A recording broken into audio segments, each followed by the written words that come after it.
کلو کجا میری؟ انشالله کربلا. برای همه دعا کنی. انشالله. انشالله.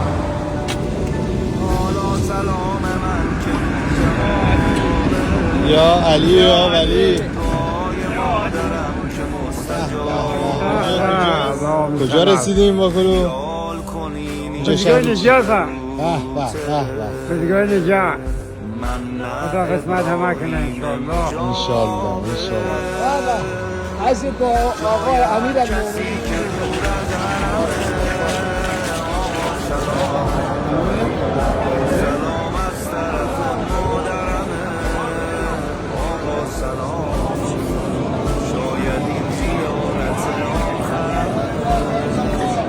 یا امیر المومنین یا امیر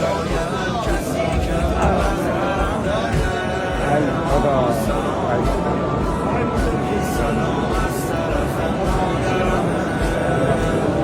اینایی بریز بودن ای خدا ای خدا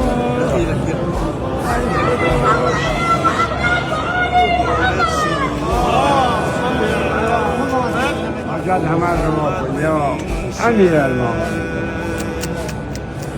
یا امیر یا امیر خدا حاجت همه رو خدا اسیران خاک همه بیام پدر مادر برادر ما کشان دوستان هر جا مسلمانی هست حتی کافران هم بیام خدا رحمت کو همه را خدایا به حق محمد و آل محمد ما را برای راست هدایت کن خدا دست ما را بگیر در دنیا و آخرت دست همه مسلمانان را آرزو من دارم همه را قسمت کو بیارن لا اله الا الله محمد رسول الله امیر المؤمنین علی ولی الله.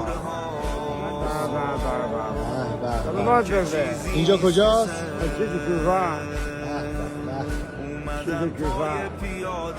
محمد آل محمد همه را حفظ الهی خدا بزرگ است بله خیلی بزرگ است. کار تو دل بردنه کار من دل تنگیه